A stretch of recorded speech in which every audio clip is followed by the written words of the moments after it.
Bienvenue dans le troisième module de la formation blogueur à solopreneur. Aujourd'hui, on va parler de promotion et de communauté. En introduction, voici ce qui est important à retenir déjà pour commencer. Il faut que tu sois proactif. Si tu veux avoir du trafic, si tu veux être connu, si tu veux avoir une communauté autour de ta marque, de ton blog, c'est important d'être proactif. Tu ne peux pas simplement attendre, écrire des articles et attendre que les choses se fassent. Non, ça ne marche pas. Il faut vraiment aller vers ses lecteurs, aller vers d'autres blogueurs. On verra différentes techniques, stratégies à adopter. Gardez aussi en tête que pour un blogueur, vraiment pour un blogueur, alors, les sites e-commerce, je pense que dans 10 ans, ça y ressemblera. Mais pour un blogueur, la promotion et la communauté, c'est la même chose. La création de communauté. Je veux dire quoi par là? Ça veut dire que quand tu veux promouvoir ton blog, tes articles, en réalité, tu es en train de créer une communauté. Parce que, par exemple, dans tes articles, tu livres un peu de ta personnalité. Donc, tu es en train de créer une relation avec les gens.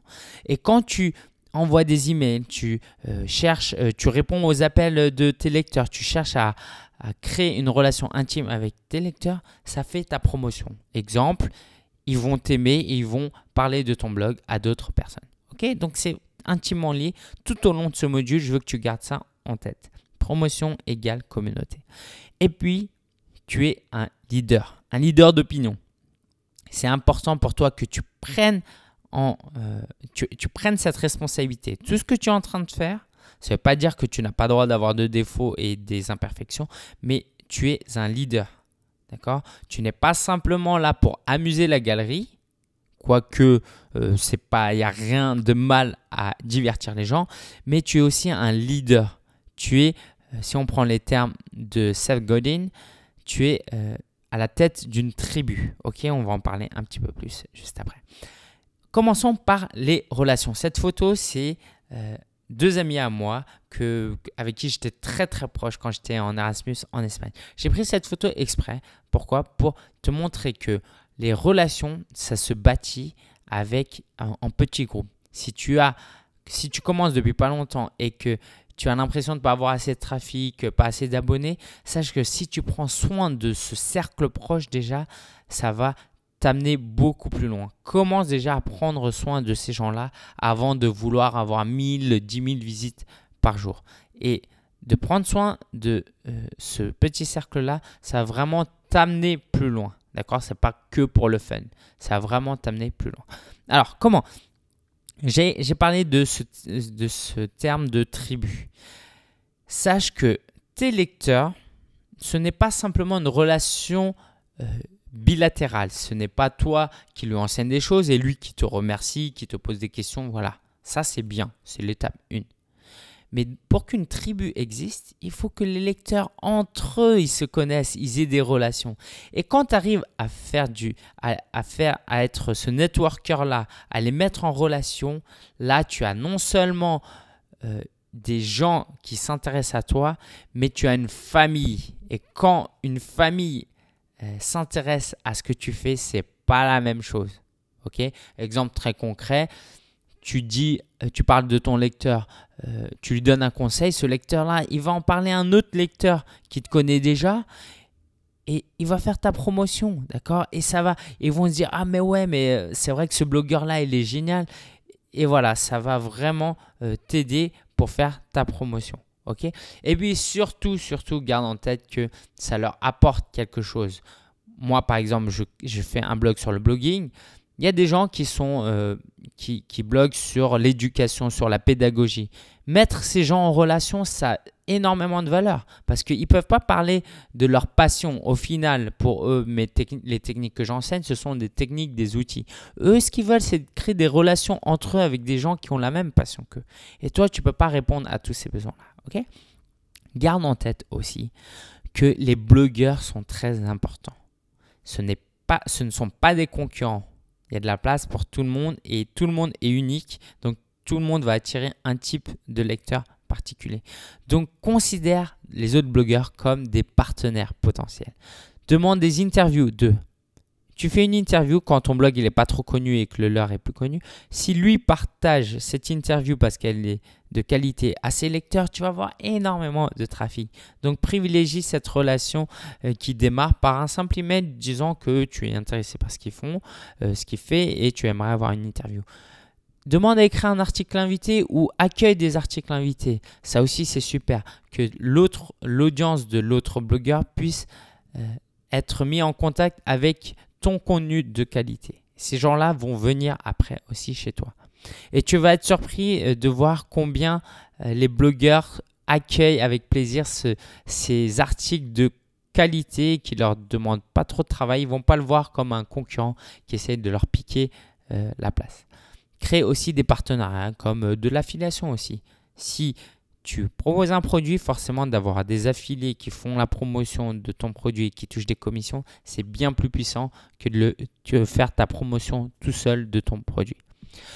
Pense vraiment aux emails. Quand tu communiques avec tes lecteurs, le meilleur moyen, c'est les emails. Quand tu envoies un email, tu as environ, disons 30% de taux d'ouverture. Si tu as une liste de 100 personnes, tu vas avoir 30 personnes qui vont l'ouvrir. 1000 personnes, tu vas en avoir 300. Pour chaque email que tu envoies, c'est très précieux. Si tu fais que publier un article ou si tu fais simplement de retweeter, de le mettre sur Google plus sur Facebook, ça ne va pas du tout avoir le même impact. Et surtout, quand tu envoies un email, les gens ils vont te répondre. Soit personnel dans ta manière de t'exprimer et aussi quand tu envoies des emails, pose des questions. Les gens vont te poser des questions, ça va créer une relation beaucoup plus facile que sur Facebook qui est un espace public. D'accord ? Par email, c'est privé et les gens vont s'ouvrir plus facilement. Et si tu veux faire la promotion de produits, sache que quand tu as apporté de l'aide généreusement, que tu as pris le temps de discuter avec des gens, ils sont beaucoup plus aptes à acheter ton produit par la suite. Les réseaux sociaux, j'en parle pas beaucoup parce qu'il y a beaucoup de choses déjà qui se disent sur ça. Simplement, quand tu utilises Twitter, Facebook, tout ça, n'utilise pas simplement comme un outil où tu fais du broadcast, où tu balances tes nouveaux articles, où tu balances tes nouveaux produits pour que les gens achètent. Le but, c'est de créer des relations là. Parce que si tu arrives à avoir des discussions avec les gens se rejoignent à la conversation et là, ça peut faire un buzz et c'est là où c'est intéressant. Parce que tout à l'heure, on parlait du point où tu crées une tribu avec tes lecteurs. Forcément, l'emailing, c'est du 1 à 1. Là, il y a beaucoup de gens et un lecteur qui a l'impression qu'il y a d'autres lecteurs qui ont les mêmes problématiques que lui, et ça va vraiment lui plaire. Okay ? Donc, utilise les réseaux sociaux pour créer des relations, du contact. C'est ça qui va t'apporter le plus en termes de promotion. Et puis, les sites privés. Il y a des sites privés gratuits. Tu t'inscris à la newsletter. Tu as accès à un site privé qui contient un forum, par exemple. Ça, c'est très bon pour créer des relations, pour créer des fans et une tribu. Tu peux aussi faire des sites privés payants. Il n'y a pas meilleur contact, meilleure proximité qu'avec un client. D'accord ? Surtout si c'est dans un site privé. OK ? Perception de valeur. Cette image montre que la marque brand en anglais, d'accord, ça veut dire marque. Brand, la marque doit être connectée à ton cerveau. Ce que tu dois arriver à faire en tant que marketeur, et on est tous marketeurs quand on est blogueur, du moins on devrait tous l'être, d'accord, c'est que ta marque, ton blog, toi, reste dans le cerveau de l'autre personne quand tu pars et que cette perception de ta marque soit de qualité. Développons. Crée du contenu multimédia. Si tu fais des vidéos, des audios, des e-books que tu mets sur Kindle, les gens vont se dire mais lui, il est sérieux dans ce qu'il fait, d'accord ? Il montre son visage, il n'a pas peur de s'exprimer, il a l'air passionné, il inspire confiance. Ok ? Tu fais un e-book sur Amazon, les gens se disent « Ah, il a un e-book sur Amazon, c'est quand même impressionnant. » D'accord ? Et ça va te donner une impression d'être quelqu'un qui est sérieux, professionnel dans ce qu'il fait, plutôt que d'écrire que des articles. Okay ? Le design de ton site, c'est important. Si ton site n'est pas agréable à l'œil, déjà, les gens ne vont pas rester longtemps, donc ça n'a rien d'avoir du trafic. La navigation doit être bien faite. Et aussi, le design véhicule quelque chose. D'accord ? Par exemple, ta photo. Si tu mets ta photo dans ta sidebar, mets une photo de toi de toi en train de sourire, qui inspire confiance. Quand je parle de design, je ne parle pas que de l'aspect du thème que tu utilises, aussi dans les paragraphes que tu utilises, dans la forme que tu utilises dans ta rédaction d'article. Tout ça va avoir un impact sur la viralité de ton article. Si c'est bien écrit, si c'est bien formaté, c'est facile à lire avec des mots en gras, des points précis, les gens vont le partager beaucoup plus facilement. Et enfin, ton positionnement. Si tu t'adresses à des professionnels, il faut que toi, tu sois à la hauteur. Si tu t'adresses à des particuliers, tu peux être un peu plus cool, plus relâché, plus informel. Mais il faut toujours que tu gardes en tête que ton positionnement va déterminer ce que le besoin en trafic ton besoin en trafic pour générer des revenus. Je reprends. Si tu vises les individus, tu es cool, tu as un blog sur le voyage, d'accord, tu racontes, tu prends des photos simples, ce n'est pas des articles de qualité, tu racontes juste un peu ton voyage. Il te faudra 10 000, 100 000 fans pour gagner de l'argent avec ton blog. Mais l'avantage, c'est que tu peux te la jouer cool. Si tu t'adresses à des avocats, tu n'as pas besoin de beaucoup de lecteurs, mais par contre, il faudrait que tu aies un positionnement plus pro, d'accord, sur tes vidéos. Tu apparais pas comme moi, tu as la cravate, tu es limite maquillé, tu vois. Parlons du don. C'est tellement important pour un blogueur et en réalité, tout le monde va s'y mettre sur le web et beaucoup de gens s'y sont déjà mis au don, donner. Ok, je développe. Quand tu donnes, tu passes pour quelqu'un de généreux. Qui ne voudrait pas passer pour quelqu'un de généreux? Tu aimes être au contact de gens généreux. C'est pareil pour tes lecteurs. Tes lecteurs, si tu leur donnes des articles de qualité gratuite, des vidéos de qualité, des e-books gratuits, ils vont se dire, mais il est vraiment généreux. Lui, je l'aime bien. Et ça va être des vrais fans qui vont parler de toi après. Ok? Ça, c'est important. Donner l'impression d'être généreux. Et c'est même, en réalité, pas que l'impression, c'est être généreux et le faire ressentir. Et même quand tu proposes des produits payants, tu peux être généreux. Ça veut dire quoi? Ça veut dire que si tu vends un produit à 100 €, quand la personne achète, il faut que dans sa tête, elle se dise, mais ça vaut 200 €. Et donc là, tu auras montré ta générosité par le biais d'un contenu de très bonne qualité et qui surpasse les attentes de l'autre. Quand tu donnes, ça peut devenir viral beaucoup plus facilement. Forcément, tu offres un e-book de qualité que personne n'offre sur le marché, les gens vont le partager. Tu leur dis précisément, n'hésitez pas à faire tourner l'e-book, les gens vont le faire. Ta vidéo, si c'est une vidéo de 2 minutes courte où tu exposes pas mal de choses de qualité, un contenu pédagogique de qualité par exemple, les gens vont liker, vont s'abonner à ta chaîne et vont partager sur leur wall sur Facebook. D'accord? Donc, apprends à donner quelque chose de qualité et gratuitement. C'est le meilleur moyen de faire ta promotion. Et garde en tête aussi qu'il y a le principe de réciprocité. Quand tu donnes aux gens, les gens se sentent redevables de toi. Si on se croise demain dans la rue et que je te donne un billet de 100 € et que tu repars, tu vas penser à moi pendant longtemps et tu vas essayer de trouver un moyen de me redonner quelque chose. La prochaine fois que j'ai besoin de faire un déménagement, je sais que je pourrais compter sur toi. C'est toi-même qui va se proposer à moi. D'accord?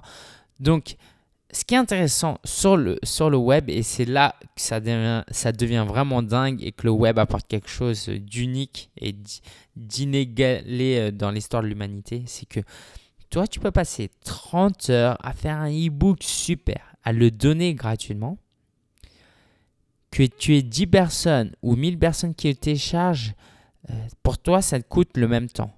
Mais pour ces gens-là, au lieu d'avoir 10 personnes qui se disent « Ah, mais lui, il est super sympa », il y en a 1000. Et t'imagines 1000 personnes qui se sentent redevables de toi. 1000 personnes qui se disent « Ah, mais lui, la prochaine fois qu'il sort un produit, même si j'en ai pas besoin, je l'achète parce que j'ai envie de lui rendre un peu ce qu'il m'a donné. » D'accord? Ça, c'est vraiment important. Si tu donnes, les gens vont se sentir redevables. Et sur le web, il y a un effet de levier énorme. Appel à l'action, ça c'est quelque chose qui manque tellement aux blogueurs débutants. L'appel à l'action, c'est simple, il faut demander. Quand tu publies un article de qualité, à la fin, n'hésite pas à dire voilà, retweetez l'article. Partagez avec vos amis si vous avez aimé. Si vous voulez créer plus de communauté, dites-leur, mais donnez-moi votre avis, ça m'intéresse. Qu'est-ce que vous en pensez? D'accord? Les gens vont répondre. Si vous ne demandez pas, seuls les plus grands fans vont réagir. Et encore, quelquefois, ils se disent bah, tiens, mon avis ne lui intéresse pas, il a écrit son article, et puis voilà. Si tu poses ta question, voilà, les gens vont se dire ah bah ça, je prends le plaisir à répondre parce qu'il me pose la question. D'accord? Que ce soit dans un podcast à la fin ou une vidéo sur YouTube, à la fin, dites aux gens de s'abonner à votre chaîne. Pendant une demi-heure, pendant 1000 mots, pendant 10 minutes, vous avez délivré un contenu de qualité. Est-ce que vous pensez que les gens vont être choqués si vous leur dites voilà, partagez cette vidéo? Non, limite, ils vont trouver ça normal. Okay? Et puis, c'est aussi bien d'engager les gens, de leur donner cette habitude de devoir réagir à ce que vous faites. Okay? Et n'ayez pas peur de vendre. C'est tellement important de vendre. Alors, peut-être pas le premier mois de blogging, mais peut-être dans les 6 mois. Durant la première année, je pense qu'on peut déjà vendre quelque chose. Et pourquoi c'est important? J'en ai parlé un petit peu tout à l'heure. Quand vous vendez quelque chose, vous créez une relation avec des clients. Forcément, c'est difficile à dire, mais les clients, vous les aimez, sauf s'ils sont chiants. Vos clients, vous allez aimer vos clients plus que le lecteur qui a laissé un commentaire en 2 ans sur votre blog. Pourquoi? Parce que vous avez une relation avec lui, parce que vous avez l'impression d'être aimé, parce qu'il a pris, il aime votre produit, ce que vous faites, donc il est prêt à payer de l'argent. C'est une preuve d'un certain amour, on dirait, dirait-on. Et puis aussi, donc ces personnes-là, vous allez créer un lien beaucoup plus intime avec eux. Et ces gens-là, une fois que vous leur vendez quelque chose et qu'ils sont satisfaits, ce sont des clients récurrents. Ils vont revenir, vous allez créer une relation sympa, ils vont parler de vous. D'accord? Et ça, c'est extrêmement important. Ne pensez pas simplement aux bénéfices financiers de la vente, mais aux bénéfices en termes de relations et de promotion. En conclusion, pensez à la répartition du temps. Il faut que ce soit intentionnel, le temps que vous passez à faire de la promotion et de la création de communauté. Par exemple, si votre blog vient de démarrer, pensez, allez, je vais passer 70% de mon temps à écrire un contenu de qualité, 20% à produire, à promouvoir ce que j'ai fait et 10% à créer des relations. Forcément, c'est que 10% parce que vous n'avez pas encore beaucoup de personnes qui vous suivent vu que vous commencez. Mais au fur et à mesure, il faut que le contenu baisse en proportion. C'est-à-dire que votre blog, il est établi, vous avez pas mal de contenu, il faut passer du temps à promouvoir. Ok, il y a Google, ok, vous pouvez compter sur vos fans, mais ce n'est pas suffisant. Si de manière organique et naturelle, vous arrivez à partager, disons, une base 100, naturellement, sans rien faire, vous arrivez à obtenir, disons, 100 likes sur Facebook. Si vous poussez un petit peu, vous allez avoir 150 facilement. D'accord? Essayez d'atteindre le maximum de votre potentiel. Ok? Donc, à terme, quand votre blog est établi, pensez un peu plus comme un tiers. Un tiers de votre temps, passez du temps à créer du contenu, à créer des produits. Un tiers de votre temps à faire la promotion. Et ça, vous verrez que vous n'aurez pas le choix. Une fois que votre produit est prêt, vous allez promouvoir à fond parce que ça marche comme ça, c'est normal. Et puis, un tiers de votre temps à créer des relations. Et en fonction des personnalités, évidemment, ça peut changer. Si vous êtes plutôt introverti, peut-être que vous ne voulez pas passer un tiers de votre temps à partager avec des gens. C'est normal. D'accord? Mais il y a un certain minimum. En tout cas, il faut que ce soit intentionnel et réfléchi. Soyez ambitieux. Vous avez un blog de qualité, j'espère. Il faut être ambitieux. Par exemple, vous êtes timide, il faut sortir de votre zone de confort et essayer de faire une vidéo. Faites-en 10. Au bout de 10, si vous me dites « je ne suis pas bon pour la vidéo », arrêtez. Mais ne dites pas que vous n'êtes pas bon pour la vidéo alors qu'il y a des opportunités énormes et que vous n'avez même pas essayé. Il faut être ambitieux, il faut sortir de sa zone de confort. Un prospect, vous avez peur de les contacter parce que vous dites, lui, il a l'habitude de travailler qu'avec des agences de communication. Tentez le coup, ça ne vous coûtera rien, d'accord? Soyez ambitieux dans tout ce que vous faites si vous voulez promouvoir et créer du contenu. Par exemple, vous pouvez aussi, au niveau de la création de contenu, inviter vos lecteurs à prendre un verre, à prendre un apéro. Okay? Et gardez en tête, surtout, j'aimerais terminer par ça, que tout ce que vous faites, ça a un impact dans la vie des gens. Donc, que ce soit votre produit payant ou votre article gratuit, faire la promotion de quelque chose de valeur qui a une utilité, c'est important, c'est essentiel et c'est un bien que vous allez faire aux futurs lecteurs, aux clients. D'accord ? Vous avez la possibilité d'avoir un impact dans la vie des gens. Utilisez ce potentiel à fond. Ok ? Ce ne sera pas du gâchis d'avoir 10 000 visiteurs et de ne rien en faire et juste de leur publier des articles de vos vacances. Profitez-en pour faire passer un message positif. Améliorer le monde. Si chaque blogueur faisait un petit peu ça, je pense que le monde serait plus beau. D'accord ? Prenez vraiment prenez votre responsabilité en main. Vous avez un rôle à jouer. Pensez pas qu'à l'argent que vous pouvez gagner, à la gloire que vous pouvez avoir. Oh, les gens m'aiment, je suis connu. Mais à l'impact que vous pouvez avoir dans la vie de chacun. Le jour de votre enterrement, vous aimeriez qu'il y ait pas mal de gens qui viennent et qui se disent « lui a eu un impact dans ma vie ». D'accord ? Donc, à vous de jouer maintenant, à vous de faire la promotion de vos articles, de votre blog, de vos produits, à créer une communauté parce que tout ça est au bénéfice de notre société. Vous pouvez aider des gens.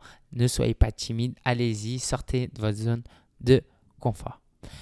Il y a une fiche de travail avec cette vidéo. Utilisez-la, réfléchissez aux différents points et pratiquez. Si cette vidéo, vous l'écoutez, vous êtes bien amusé, vous avez appris des choses et que vous n'appliquez pas, ça ne va pas vous servir.